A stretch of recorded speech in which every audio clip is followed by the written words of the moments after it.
नमस्कार, मी अशोक होळकर. आपण पाहत आहात ग्रीन प्रहार न्यूज. तर ओबीसी आणि मराठा हा जो वाद आहे तो आता फार ग्रामीण भागामध्ये विकोपाला जाताना दिसतो आहे. कारण ज्या वेळेस आपण लहानाचे मोठे ग्रामीण भागामध्ये झालो, गावखेड्यात झालो, आजपर्यंत कधीही एकमेकाच्या जातीबद्दल एकमेकाला द्वेष कधी वाटला नाही. कारण एकमेकाला गरज पडली तर तो कोणत्याही जाती धर्माचा असो, आपल्या गल्लीमधला असेल, गावामधला असेल, तर त्यांनी एकमेकांना नेहमी सहकार्यच केलेलं आहे. जर शेजाऱ्याच्या इथं जर एखादा पाहुणा आला तर तो पाहुणा आल्याच्या नंतर आपण त्या पाहुण्याला देखील आपल्या घरी चहा प्यायला बोलवतो. म्हणजे हे जे असणारे ऋणानुबंध आहेत, हे जे प्रेम आहे, ते प्रेम आज मात्र ग्रामीण भागामध्ये हे कुठेतरी थोडं दुरापास्त होताना दिसून येत आहे. कारण ज्या वेळेसपासून हे मुद्दे ज्यावेळेस चर्चेत आले, ज्यावेळेस या चर्चा सुरू झाल्या, त्यावेळेस काही राजकारणी लोकांनी याचा जास्त चर्चेचा मुद्दा बनवला. त्यावेळेसपासून ह्या ज्या गोष्टी आहेत त्या ग्रामीण भागातील युवकावर आणि समाजावर बिंबवले जाऊ लागले आहेत. आणि त्यामुळे ग्रामीण भागात असणारा जो ओबीसी समाज असेल, जो मराठा समाज असेल, त्या एकमेकांबद्दल एकमेकाच्या मनामध्ये द्वेष निर्माण होण्याची परिस्थिती आजच्या मितीला निर्माण झालेली आहे. आणि ही परिस्थिती निर्माण होण्याचे कारण म्हणजे आताचा जो नवीन आता हे जे आरक्षणाचा जो मुद्दा आहे त्या मुद्द्यामुळेच एकमेकाबद्दल असा मनामध्ये द्वेष निर्माण होऊन द्वेष निर्माणची जी शक्यता आहे ती जास्त प्रमाणात वाढली आहे. कारण आज आपण पाहिलं तर ग्रामीण भागामध्ये एकमेकाच्या सुखदुःखात नेहमी आपण एकमेकांनी सहभागी झालेलो आहोत. एकमेकाच्या घरी असं जेवण करण्यासाठी लोक जात आहेत. जे अंगत पंगत नावाचा प्रकार जो होता तो आपल्या बालपणी आपण पाहिलेलाच आहे आणि काही प्रमाणात आजही चालतो आहे. परंतु ही जी पद्धत आहे, ही जी एकमेकाबद्दल असणारे प्रेम आहे, हे कुठंतरी आता थोडंफार का होईना, परंतु कुणी किती जरी नाकारलं तरीही यामुळे थोडंफार एकमेकाच्या मनामध्ये द्वेष भावना निर्माण होणे म्हणजे होऊ लागले आहे. आणि काही लोकांना हे अपेक्षितच आहे, यांना काही लोकांना हे करायचंच आहे. त्यामुळे त्याचा जो मुद्दा आहे, जो त्यांचा हेतू आहे, तो साध्य होताना कुठेतरी आज थोड्या प्रमाणात व्हायना पण दिसून येत आहे. परंतु आपण गावखेड्यातले लोक आहोत. सर्व जाती धर्मातील असणारा जो समाज आहे तो एकमेकाबद्दल नेहमी एकमेकाबद्दल प्रेम ठेवणारा समाज आहे.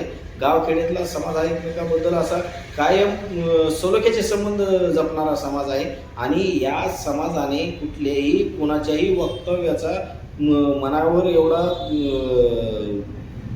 म्हणजे परिणाम करून घेण्याची गरज नाही.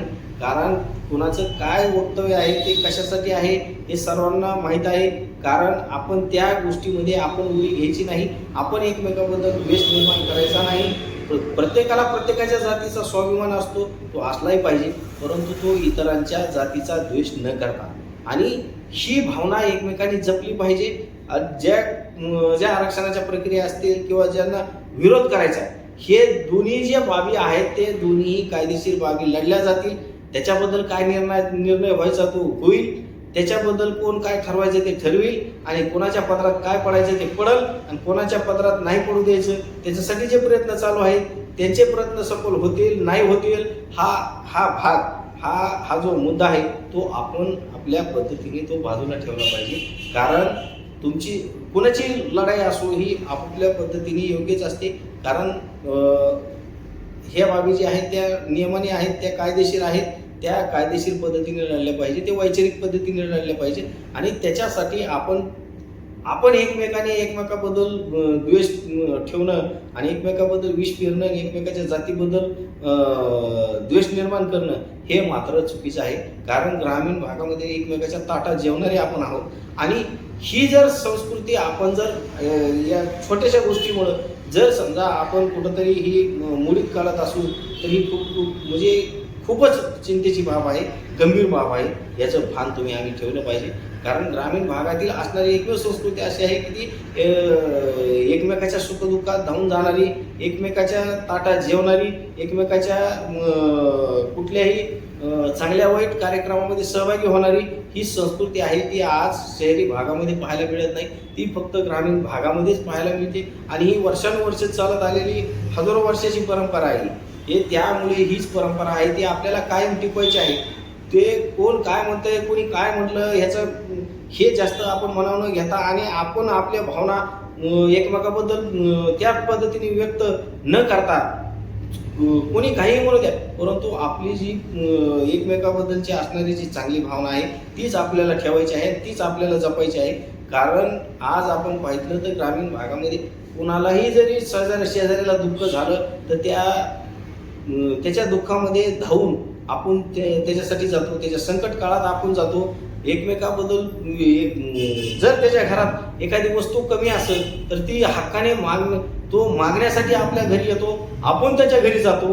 कारण त्याच्यामध्ये कुठलाही कमीपणा नाही, तो ह्या जातीचा तो त्या जातीचा म्हणून नाही, तर ते प्रेम आहे. ते प्रेम कायम आपल्याला हा जो सलोख आहे तो आपल्याला कायम ठेवायचा आहे ते, आणि त्याच्यासाठीच आपल्याला प्रयत्न करायचे आहे. कारण ही परिस्थिती जर समजा एकदा ग्रामीण भागामध्ये जर पसरली आणि ग्रामीण भागामध्ये जर अशी पद्धत निर्माण झाली तर खरोखरच एकमेकाबद्दल असे भयानक अशी म्हणजे लढाई होईल की पुन्हा नंतर मग ती रोखणंही म्हणजे शक्य होणार नाही. म्हणजे एवढी भयानक परिस्थिती जर समजा ग्रामीण भागामध्ये एवढ्या गुन्ह्या गोविंदाने नांदणाऱ्या लोकांमध्ये जर निर्माण होत असेल तर हे कृत्य आपल्याला होऊ द्यायचं नाही. ह्याचं गांभीर्य तुम्ही आम्ही ठेवलं पाहिजे, ह्याच्यासाठी आपल्याला प्रयत्न करायचे आहे. कारण आपण ग्रामीण भागामध्ये बघितलं तर एकमेकाचे व्यवसाय एकमेकावर अवलंबून आहेत आणि एकमेकांना एकमेकाला सहकार्य हे करणं आपलं कर्तव्य आहे आणि ग्रामीण भागामध्ये ते केलं जातं. आणि हे एकमेकाबद्दल ज्यावेळेस आपण एकमेकाबद्दल प्रेम व्यक्त करतो त्यावेळेस समोरच्या माणसामध्ये प्रेमच निर्माण होतं, द्वेष निर्माण होत नाही. आणि जर समजा कोणी असा द्वेष निर्माण करण्याचा प्रयत्न करत असेल तर सपशेल सांगून टाकायचं, आम्हाला त्याच्याशी काही घेणे देणं नाही, आम्हाला त्याचा काही परिणाम होणार नाही. आम्ही जे आहेत, आम्ही जे गुन्ह्यागोविंदाने नांदतो आहेत तो कायम आम्ही एकमेकाबद्दल प्रेम ठेवून नांदणार आहोत. आम्हाला कोणाचंही काही घेणे देणं नाही, कोणाचं कोण काय बोलतंय आम्हाला त्याच्याशी काही घेणे देणं नाही. आम्ही जर समजा तुमच्या जातीचा कोणी असो, ज्या जातीचा ज्या आपल्या अस्मितेचा प्रश्न असेल त्यासाठी नक्कीच आपण नेहमी सहकार्य केलंच पाहिजे आणि करायलाच पाहिजे. परंतु ते सहकार्य करत असताना आणि ती आपली लढाई लढत असताना इतर समाजाच्याही भावना दुखावणार नाहीत याची देखील काळजी आपण प्रत्येकाने घेतली पाहिजे. कारण हा जो मुद्दा आहे तो आता काही दिवसच चालणार आहे किंवा काही दिवसच टिकणार आहे. हा जो भाग आहे तो एक थोडं मर्यादित भाग आहे, परंतु एकमेकाच्या समोर नेहमी जायचं आहे. कारण गावखेड्यातले लोक हे दररोज एकमेकाच्या समोर जातात, एकमेकाचे तोंड पाहतात आणि रोज एकमेकांच्या घरी जायचे, दारावून जायचे, एकमेकाला नेहमी सहकार्य करायचे. आणि त्यामुळे ह्या आजच्या परिस्थितीचा जो परिणाम आहे तो ग्रामीण भागावर होणार नाही याची काळजी तुम्ही आम्ही घेतली पाहिजे.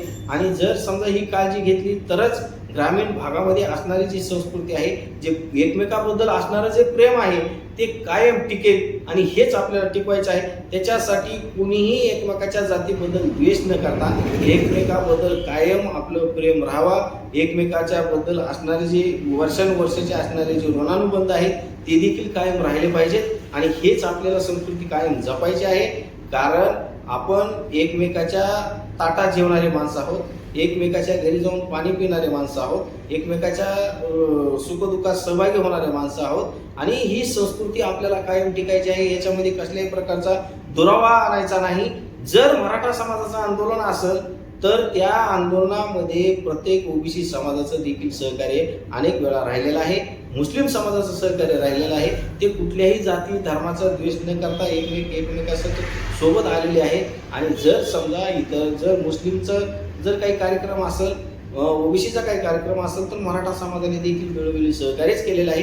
असं नाही की निवड म्हणजे कोणालाही तोडून फेकलेलं आहे किंवा आता एकमेकांना सहकार्य करायचं नाही अशातलाही काही भाग नाही की सर्वच मराठा समाज ओबीसीला विरोध करतोय किंवा सर्वच ओबीसी समाज मराठा समाजाला विरोध करतोय अशातलाही भाग नाही.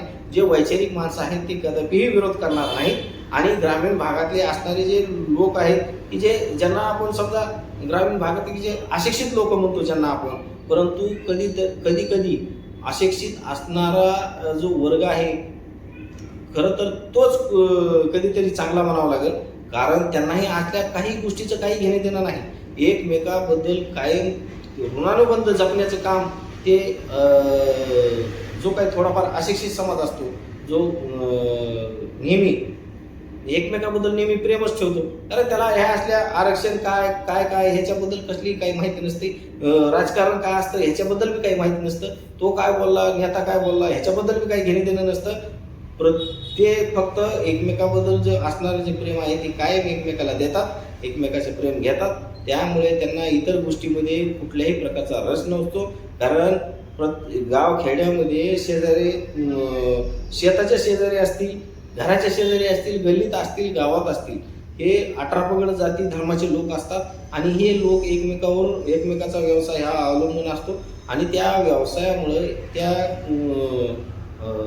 लोकांची भरभराटी होत असते आणि एकमेकाला त्याच्यामुळे सहकार्य होत असतं. असं कोणाचाही द्वेष जर समजा केला, एकमेकाबद्दल जर वाईट भावना ठेवली, तर हा गाडा चालणं शक्य नाही आणि ही ग्रामीण संस्कृती आहे, गावखेड्याची संस्कृती आहे, ती टिकणारी नाही. त्याच्यासाठी आपल्याला ही संस्कृती टिकायची आहे, आपल्याला एकमेकाचं प्रेम जपायचं आहे, एकमेकाबद्दल असणारी द्वेष भावना आहे ती मोडीत काढायची आहे. जरी कोणी काय म्हणलं तर आम्हाला त्याच्याशी काही घेणं देणं नाही. आम्ही कायम एकमेकासोबत आहोत आणि एकमेकासोबतच राहणार आहोत. हे कोणाच्याही सांगण्यावरून किंवा कोणाच्याही बोलण्यावरून आम्ही एकमेकामध्ये भांडण करणार नाही, याचं भान हे आम्ही प्रत्येकाला ठेवायचं आहे. आणि हे समोरच्याला ज्यांचा कोणाचा डाव असेल, हे जातीमध्ये द्वेष पसरवणं, जातीमध्ये भांडणं लावणं, एकमेकाचे डोके फोडण्याचे हे जे प्रकार जर समजा कोणाच्या डोक्यात शिजत असतील, हे प्लॅन जर कोणाच्या डोक्यात शिजत असतील, तर हे आम्ही हाणून फाडले पाहिजे. कारण आपल्याला हे एक दिवसाचं एकमेकाच्या समोर जायचं नाही, हे कायमस्वरूपी एकमेकाच्या समोर राहायचंय, एकमेकाला बोलायचंय, एकमेकाच्या दारावर जायचे, एकमेकाच्या दारासमोर राहायचे आणि शेजारी राहायचे. त्यामुळे आपली असणारी संस्कृती आपल्याला जपायची आहे. ही जी संस्कृती आहे ती कोणाच्या सांगण्यावरून किंवा कोणाच्या बोलण्यावरून किंवा कोणाच्या वक्तव्यावरून ही संस्कृती आपल्याला मोडत काढायची नाही. त्याच्यासाठी आम्हाला गुण्यागोविंदाने राहायचंय. जर तुमच्या घरी भाकरी नसेल तर माझ्याकडे हक्काने मागायला यायची आणि माझ्याकडे नसेल तर मी तुमच्याकडे मागायला येणार आहे. कारण हीच संस्कृती आहे, ही जी प्रेम आहे, हे प्रेम आपल्याला टिकवायचं आहे. आणि या प्रेमामुळे या समाजामध्ये आजही कुठंही दुई निर्माण होणार नाही, याची काळजी आपण घेतली पाहिजे. कारण आज पाहिलं तर ग्रामीण भागासारखं जीवन हे कुठंच नाही. कारण शेजाऱ्याच्या घरी एखादी दुःखद घटना झाली तर धावून जाणारा हा शेजारीच असतो. मग त्यावेळेस तो विचार करत नाही की तो ओबीसीचा आहे की तो मराठा समाजाचा आहे, मग त्याच्यासाठी आता मी का जाऊ, असं अजिबात विचार केला जात नाही.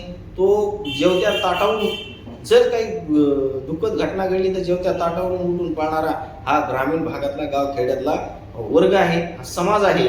आणि ही तळमळ, हे प्रेम हे कायम आपल्याला ह्याच्यासाठी टिकवायचं आहे की कधीही कोणालाही आपल्या जातीबद्दल कोणालाही द्वेष वाटला नाही पाहिजे, त्याच्या जातीबद्दल आपल्याला द्वेष नाही वाटला पाहिजे. हे प्रेम आहे, ते प्रेम कायम राहिलं पाहिजे आणि याच्यासाठी आपल्याला प्रयत्न करायचे. धन्यवाद.